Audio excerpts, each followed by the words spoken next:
Welcome back বন্ধুরা। আজকে আমরা আলোচনা করব কিছু গুরুত্বপূর্ণ গ্রামার যেগুলো এক বন্ধু আমাকে রিকোয়েস্ট করেছে করে দেওয়ার জন্য। তোমরা দেখো, সোজা ট্রিকের মাধ্যমে শেখাবো, তোমাদের খুবই কাজে লাগবে। আচ্ছা, প্রথম সেন্টেন্স যেটা নেব, উই কার্সড হিম, আমরা তাকে অভিশাপ দিলাম। অ্যাবিউজড হিম, তাকে দুর্ব্যবহার করলাম তার সাথে। অ্যান্ড ড্রোভ হিম আউট, এবং তাকে তাড়িয়ে দিলাম। তিনখানা কাজ করেছি, একটা দুটো তিনটে, ভয়েস চেঞ্জ করতে দিয়েছে, কোনো ব্যাপার না, একেবারে সোজা। দেখো, যদি উই কার্সড থাকতো, we cursed him, subject verb object, তাহলে আমরা কি করে করতাম? হিমটা হি হয়ে যেত, তারপরে টেন্স অনুযায়ী বিভাব, যেহেতু এটা পাস্ট টেন্সে তাহলে হি ওয়াজ, তারপরে ভার্বের থার্ড ফর্ম কার্সড, তারপরে বাই আস করতাম না। আচ্ছা, এখানে একটা জিনিস বোঝার আছে, যেহেতু তিনখানা ভার্ব আছে, একটা দুটো তিনটে, তাহলে আমাদের এখানে করে নিতে হবে। দেখো, হি ওয়াজ কার্সড, পরের ভার্ব কি ছিল? অ্যাবিউজড। অ্যান্ড দেখো, এটার ভার্ব থার্ড ফর্ম হচ্ছে drive, drove, driven, driven out. By, এবার লাস্টে লিখবো আমরা বাই আস। কেন বুঝিয়ে দিচ্ছি, যেহেতু সাবজেক্ট কমন, আমরাই সব কাজগুলি করছি, এবং দেখো তিনখানা অবজেক্টও কমন, সেই জন্য একবারই বসবে। He was cursed, abused and driven out by us. Complete. Next, the humming insects don't disturb his rest, এটা আমরা আগে কমপ্লেক্স করেছি, এখন অ্যাফার্মেটিভ মানে হ্যাবাচক করব। গুঞ্জনরত পতঙ্গগুলি তার বিশ্রামকে ডিস্টার্ব করে না বা করতে পারে না। কি করতে হবে? দ্য হামিং ইনসেক্টস করতে পারে না মানে করতে অক্ষম, সেই জন্য আমরা লিখবো আর আনএবল। অবশ্যই আর কথাটা লিখতে হবে, যেমন আই অ্যাম আনএবল, সেরকম the humming insects are unable, কি করতে আনএবল, কি করতে অক্ষম। তারপরে যা আছে টু বসাতে হবে ভার্বের আগে, টু ডিস্টার্ব হিজ রেস্ট। হয়ে গেল, এই জায়গাটা খেয়াল করতে হবে, ব্যাস। এরকম টাইপের সেম একটা রয়েছে, এটা আমি এক্ষুনি বুঝিয়ে দিচ্ছি। দেখো, I do not recall the exact number of people she fed everyday, column থেকে দিয়েছে। তাহলে আমি মনে করতে পারি না সঠিক সংখ্যা মা প্রত্যেকদিন যত লোককে খাওয়াতো। তাহলে দেখো, আই ডু নট রিকল, আমি মনে করতে পারি না, তার মানে এক্ষেত্রে কি হবে? আই অ্যাম আনএবল, আমি অক্ষম। কি করতে অক্ষম? এই যে ভার্ব আছে তার আগে টু বসবে, টু রিকল মানে মনে করতে। The exact number of people she fed everyday, যা আছে তাই। Okay, next one, very important grammar. I wanted things I could not get, আমি সেই জিনিসগুলি চেয়েছিলাম যেগুলো আমি পাইনি। সিম্পল আছে, কমপ্লেক্স করতে হবে, কোনো ব্যাপার না। তাহলে আই ওয়ান্টেড থিংস, যেগুলো আমি চেয়েছিলাম, যেগুলো ইংরেজি কি? হুইচ। তাহলে মাঝখানে শুধু হুইচ করে দিলেই রিলেটিভ ক্লজ করে কমপ্লেক্স সেন্টেন্স হয়ে যাচ্ছে। কেন? থিংস আর হুইচ একই জিনিস। নেক্সট, কিপ হিম ওয়ার্ম, তাকে উষ্ণ রেখো। এটা অনেকে ভুল করে, এটা আমরা কি করে করব? লেটের নিয়মে। লেট দিয়ে কিভাবে করেছি? প্রথমে let plus object plus be plus ভার্বের থার্ড ফর্ম। তাহলে এখানে দেখো, কিপ হচ্ছে ভার্ব, হিম মানে তাকে, এটা হচ্ছে অবজেক্ট, তাহলে বাকিটা কি? এক্সট্রা।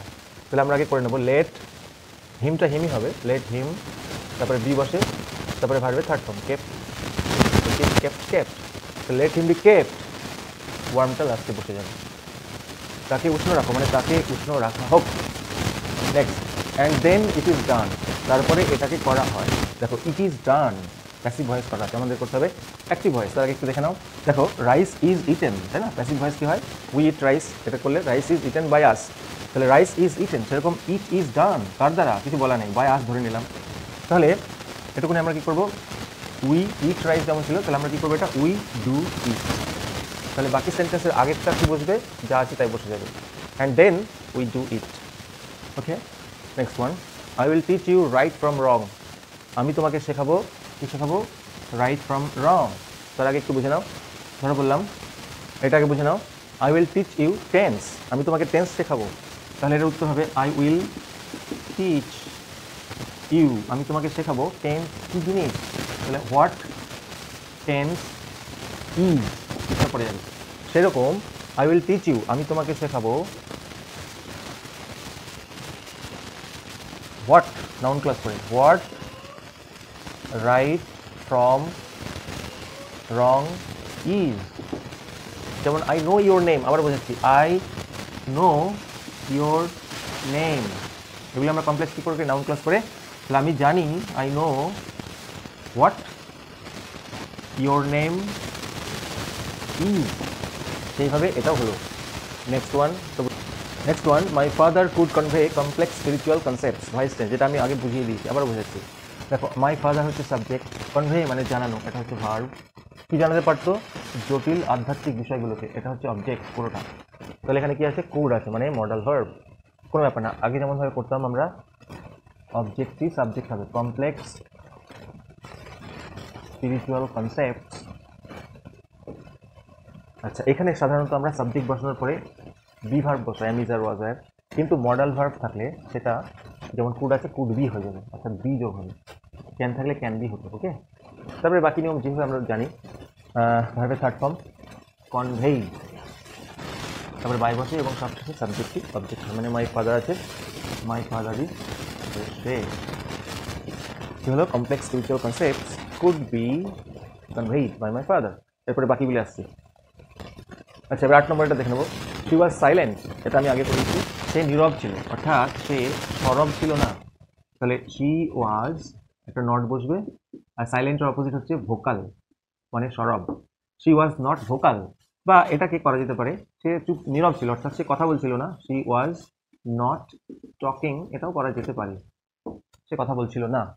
তাহলে এটাই বেটার, নীরবের উল্টো সরব। আচ্ছা, next one, mine was a very secure childhood, আমার একটা খুবই নিরাপদ শৈশব ছিল। তাহলে আমরা এটাকে মানেটাকে সেম রেখে নেগেটিভ করবো, অর্থাৎ এর মধ্যে না আনবো। তাহলে বলতে পারি আমার শৈশবটি আদৌ অনিরাপদ ছিল না। সিকিউরের উল্টো হচ্ছে ইনসিকিউর। কীভাবে করবো?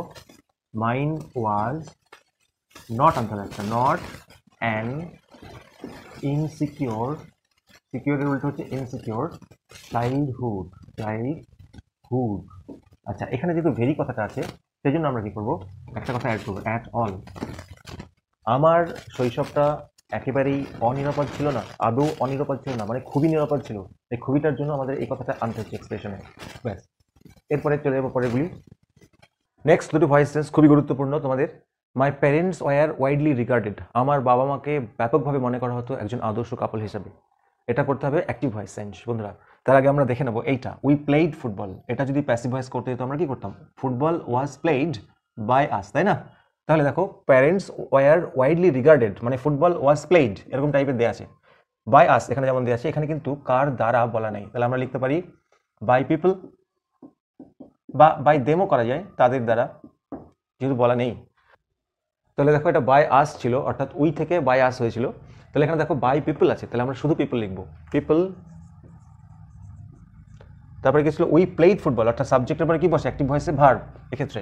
তাহলে পিপল, এখানে ভার্ব কি আছে? রিগার্ডেড। তার আগে ওয়াইডলি কথাটা আছে, লিখে নেবো পিপল ওয়াইডলি রিগার্ডেড, মানে মানুষ ব্যাপকভাবে মনে করতো। আমরা ফুটবল খেলেছিলাম, কি খেলেছিলাম? ফুটবল। এখানে বলেছে মানুষ ব্যাপকভাবে মনে করতো, কাদেরকে মনে করতো? এই যে মাই প্যারেন্টস।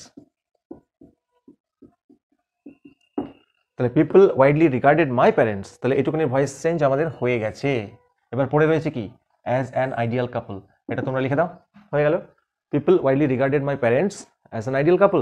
নেক্সট একই রকম ভাবে দেখো, this water was then carried home, এই জলটাকে তখন বয়ে নিয়ে যাওয়া হতো, কার দ্বারা? কিছু বলা নেই, আমরা এখানে লিখে দেবো বাই পিপল, মনে মনে। কি জন্য? ফর দ্য ইনভ্যালিডস, এটা এক্সট্রা। তাহলে বাই পিপল ছিল, এখানে আমরা শুধু পিপল লিখবো আগের মতোই, এটার মতো। পিপল